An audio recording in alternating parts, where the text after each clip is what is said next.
Hangafoota oduu arraataa biyyoolessaa Oromiyaa sanyii nagaasaa mana dhaabbii sagantaa keessatti argamuu fi jaal shurrubbee nama ofiin jirratti immoo reebchamaan gaggeeffamee jira.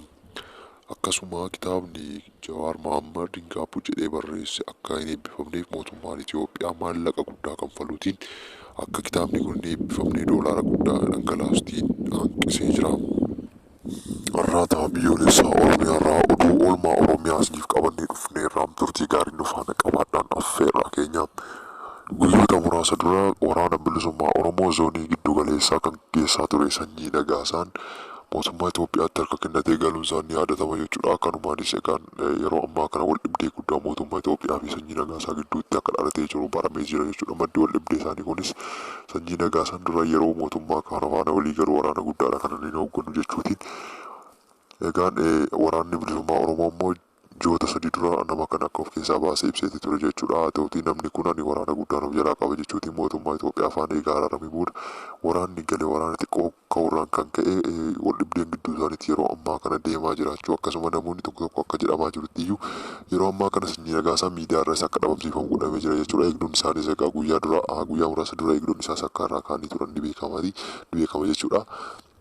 Yeroo ammaa kana namni kun manidhaa keessatti akka argamu maddeen garaagaraa gabaasatii jiru jechuudha. Miidiyaa irrattis akka inni waan tokko gochuu hin dandeenye bilbilee sadarkaa irraa fudhamee jirutti akka inni jiru ni beekama jechuudha. Gama biraatiin sanyii nagaasaa waliin kan gale immoo shurrubbee kan jedhamu innis ajajaa waraana bilisummaa Oromoo zoonii giddu galeessaa kanatti gahee guddaa qabachaa ture jechuudha. Yeroo ammaa kana reebicha hamaan akkasirra gahee suuraa isaa viidiyoo irratti argaa jirtan kanarraa ni hubattu jechuudha. Adda isaa irra buuqee jira jechuudha. Namni kun reebicha hamaa sirni bilisiginnaa irratti gaggeessan yeroo ammaa kana adda isaa irraa akka miidhamee jiru suuraa kanarraatii hubachuu ni danda'ama jechuudha.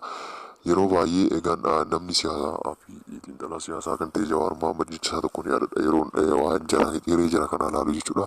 Nama Oromoo gannee darbee fi argine kan salphatee malee kan jedhu haasofni Jawaar Mohaammed tokko nama yaadachiise jechuudha. Oromoo ganee namni kamuu namni milkaa'u hin jiru. Egaan waraana bilisummaa Oromoo hamilee laaffisuudhaaf gareen biyya bulchaa jiru shiftaan biyya bulchaa jiru kun akka waraana bilisummaa Oromoo faana walii galeetti olola garaagaraa ololli kun hin milkoofneef jechuudha. Yeroo ammaa kana gootichi waraana bilisummaa Oromoo tarkaanfii gurguddaadha kan inni Oromiyaa keessatti fudhachaa jiru. Diina hedduudha kan inni guyyaatti booji'aa jiru.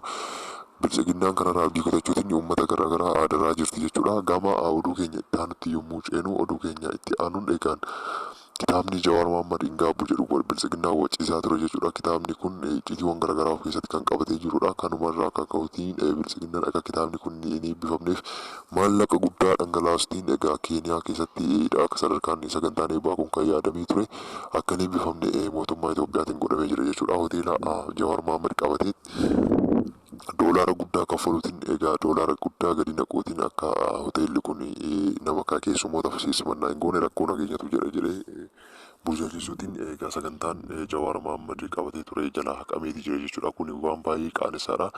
Garee biyya bulchuun mootummaadha jedhee of waamurraa wanta akkanaa gochi qaanessaan akkanaa kun gocha baay'ee jibbisiisu wanta irraan eegamnedha kan raawwatame jechuudha mootummaa Itoophiyaa kanaani. Egaan arraata biyyoolessaa Oromiyaa irraa gabaasni arraabsiniif qindeeffannee dhufne kana fakkaata.